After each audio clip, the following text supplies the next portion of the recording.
It's the 22nd day of 30 Days Wild, which is the Wildlife Trust's annual event to inspire people to get out and do something related to wildlife every single day in June.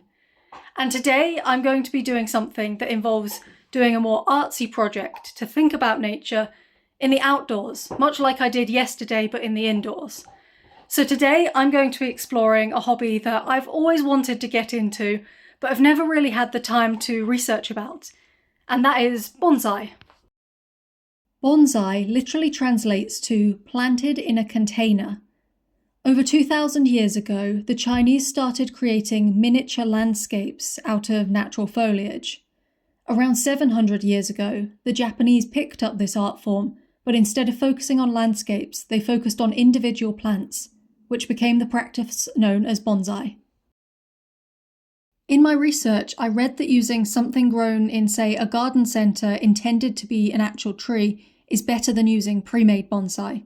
So I went to my local garden centre and got this Japanese maple. I just love how the leaves on this plant have that bright red glow that contrasts the more grey bark. In fact, I actually have a Japanese maple in my garden, or two of them. You see, this is actually two varieties that fuse together at the base, so on the right-hand side it grows green leaves, and on the left-hand side red leaves. As I said, I've never done bonsai before, which means I've never done the practice of wiring all of the branches either, so I've done the best research that I can for what to get, and I'm really just going to be making a first attempt in this video, and if there's anything that you see that you know I'm not doing quite right, please let me know because I'd love to improve. The first thing that I need to do is to check the roots. This is a really familiar process to me because I do this for every houseplant that I bring home to make sure that the roots are healthy, and as you can see with this, it's starting to get a little bit root bound, so I want to make sure to separate them out. I read that for bonsai it's best to do this by sort of scraping the soil from the inside out. So the first step is to get all of that soil out of the way and to clear the big chunks out from the roots. I'm not going to be as vigorous with this as I would be with some of the houseplants that I bring home because I don't want to disturb the micro habitat that's building up in there too much because this tree is going to be needing to be hardier anyway living outside, whereas my houseplants I can afford to tend to them a little bit more from just a fresh root ball. Now that I've cleared them away and can actually see the roots, I'm doing a bit of pruning to them. I read online that with bonsai you want to be encouraging as much downward root growth as you can initially, so I'm going to be cutting away all of the roots that are starting to grow upwards so that I can start from a good base. I also want to make sure that I'm separating out the main branches of the roots so that eventually it can grow into a really nice shape and have the what's called nebari as nice exposed roots at the bottom that aren't just all in a big tangled mess.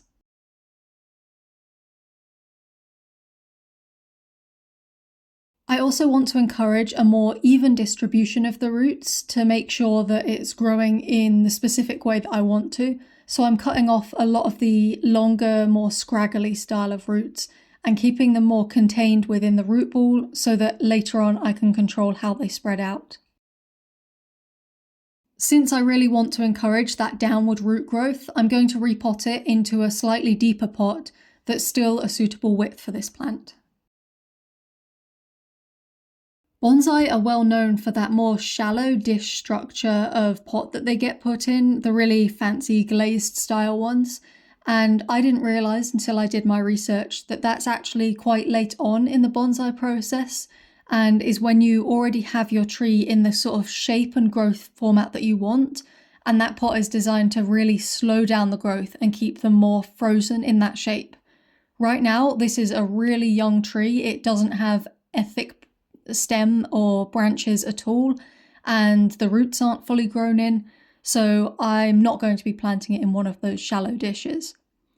Bonsai also have a different type of soil that is more like clay pebbles a lot of the time. I don't want to do that as well because again this is a young tree and I want to really encourage it getting the nutrition that it needs and growing down more like a tree planted outward. So what I'm doing here is sort of a compromise, which is a mix of potting soil, as well as perlite and a bit of bark, so that there is some sort of drainage here, but also it's getting that structure from the soil. One really useful tip that I read online was that you can choose which size of wire you want by pressing down against the part that you're going to be trying to manipulate. And if the wire bends, then the wire isn't thick enough. Whereas if the part you're trying to manipulate bends, then that's the right size of wire, so that it makes sure that the wire can hold in place the structure that you're trying to change. I saw examples in my research of people threading the wires through the pots to help hold the tree in place as you shape it, and I'm attempting that practice here. I think I probably need to go away and do a little bit more research on that though, because I didn't quite understand how it works in theory, and you can see here that it's all a bit muddled and sort of slapdash together. So yes, if anyone is experienced with bonsai and knows what I should actually be doing here, it would be really helpful to get some advice. But for now, it's been good just trying to figure it out by doing it. I have this vision in my mind that eventually this is going to become a nice stylized tree with its exposed roots draping over a rock. And so from the very beginning, I want to make sure that I've got that space within the roots for it to be able to take on that shape. It's too small to pose it over a rock right now, so what I'm doing instead is sort of a makeshift version, which is a few little pebbles that I'm putting in the center, so that when I put the plant over the top of them, the roots will be encouraged to grow over rather than straight down. I will probably still get some straight down roots, but later on I can trim those back, and hopefully the larger main roots will still be draping over with an exposed gap at the base, where eventually I can put a larger rock when the tree is more ready for that.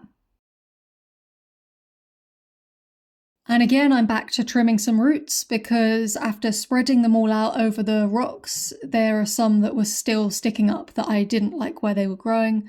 So I'm just getting them down to the size of the pot and encouraging them to be pressed downwards rather than facing up again.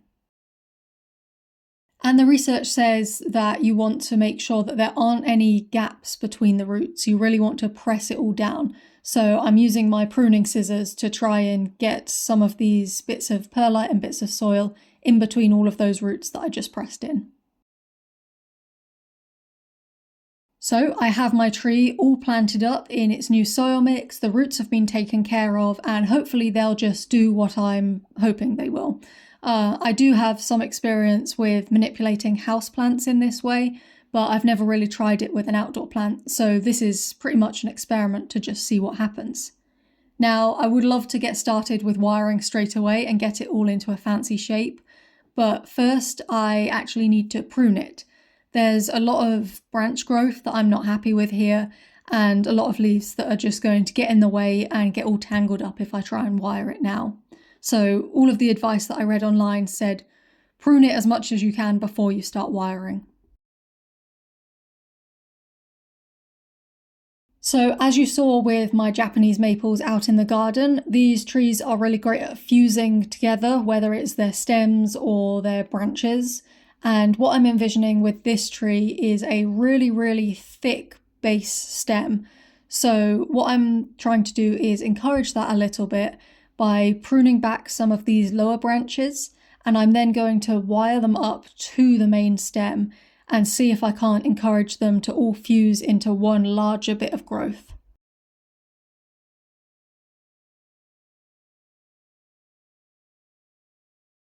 Some of the lower branches I want to leave to do their thing instead of encouraging them to be part of that main stem. So I want a little bit of fluidity at the bottom as well and a little bit of growth. So I've got one that I'm going to bring down and forward towards me a little bit when I eventually wire it.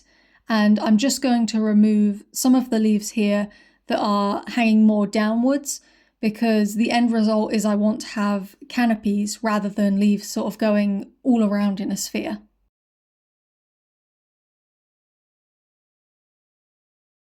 I'm going to do the same with the main part of the canopy on this plant as well. I'm just going to get rid of some of the branches and leaves that are in the way or facing the wrong direction. And also there are a few dead stems from previous prunings that it had probably gone through, so I'm just clipping those off and out of the way as well.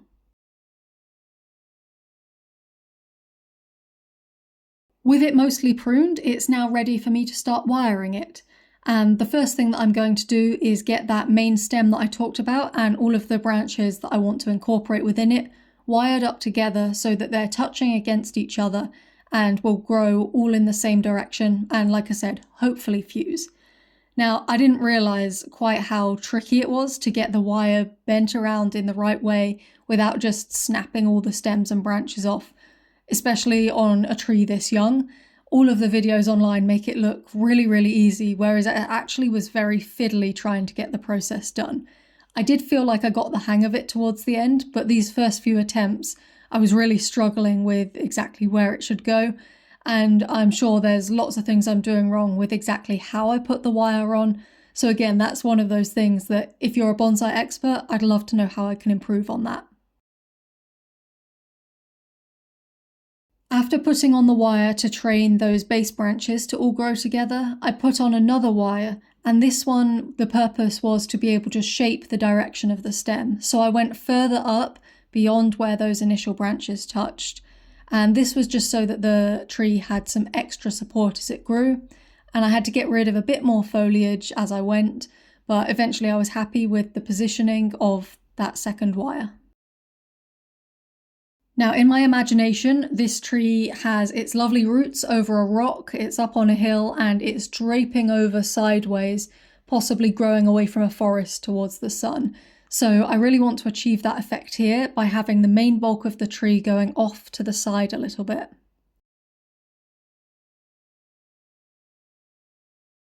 After that, I get to use my smallest type of wire to wire up some of the really thin, sort of flimsy branches that are there. And I had to be extra careful with how I attached this on so that I didn't just snap the branches straight off. Now, in my vision, I mentioned the draping sideways tree, but online a lot of the advice is not to have too much of a lopsided vision. You need to be able to see the tree in 3 dimensions and it not look weird in any dimension. So I thought that perhaps a slight counterbalance of a small lower canopy against the large one off to the other side would end up looking quite nice. And that was the intention with wiring this branch. So similarly with the next branch, I wanted to make sure on yet another angle that it wasn't looking too weird. So this is another smaller sort of flowing branch that's coming down a little bit but off in a different direction.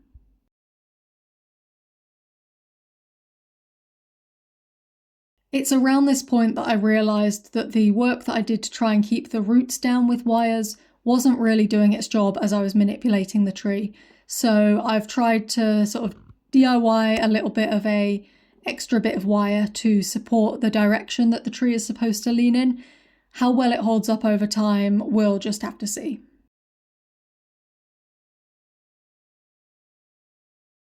The next bit of wiring was about creating the main canopy area.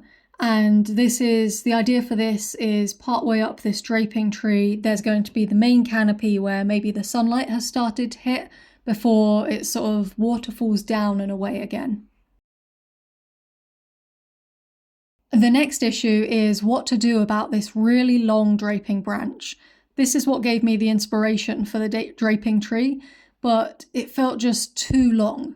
The idea of bonsai, from what I've researched, is to have a miniature version of the tree. So even with a really thick base, this would just be draping way too far out to the side and it would just look much more unnatural. So a lot of the beginner videos that I watched say that beginners tend to not cut down the bonsai enough and experts would chop it way, way back. And that's probably true in my case here as well. I could have probably chopped it way more down than I did right now, but this is what I felt comfortable with doing in the moment. And so although I wanted to keep a lot of that long draping branch, I actually cut it in half before I started wiring it to be able to work with it.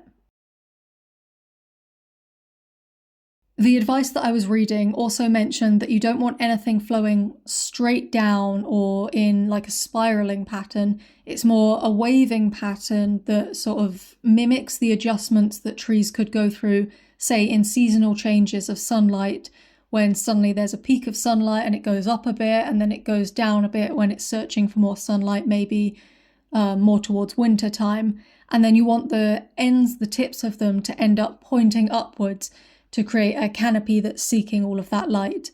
So that was what I was trying to model here, was to have that draping effect, but keep that advice in mind to keep the tree still up searching for the light. Although I did trim a lot of the branches and leaves, I left quite a few more than I probably will eventually, especially some of the big ones that are really pulling out away from the canopy. The reason for that is this is a young tree and I've just disturbed it by bringing it home. So the last thing I want to do is cut back so much foliage that it can't support itself anymore. So right now, a lot of these larger, longer leaves are there to help the plant survive through the coming summer. And then maybe in a couple of months' time, I will reconsider them. The last step is to completely soak it with water. Bonsai aren't supposed to ever really dry out at the base of their roots to encourage them to keep up with that growth, especially at this early point. So what I'm doing here is just making sure before I put it out, it's really fully soaked in. At the moment, there's been not as much rainfall as there usually would be, so I don't want to put it out without water and then it potentially have to wait a few days before it gets its water. At least now I know that it's been hydrated and I can monitor the rainfall from now on. The last thing to do is to put it outside on the windowsill and just really hope that it survives. I'm not going to interfere with it too much. I read that you should leave these branches wired up for maybe 4 to 6 weeks until they've been trained to grow in that shape. And then you can undo the wires to make sure that the wires don't create an impression within the branches. I'm really looking forward to learning more and more about the bonsai hobby over the coming weeks, months and years. And I'm really hoping that my little maple is going to become a nice bonsai tree to put as a centerpiece in the new area of garden that I'm going to be working on over the next month or so. If you want to follow along for the remaining days of 30 Days Wild and get some more inspiration about what you can do, then remember to subscribe to this channel because I'm posting videos every single day.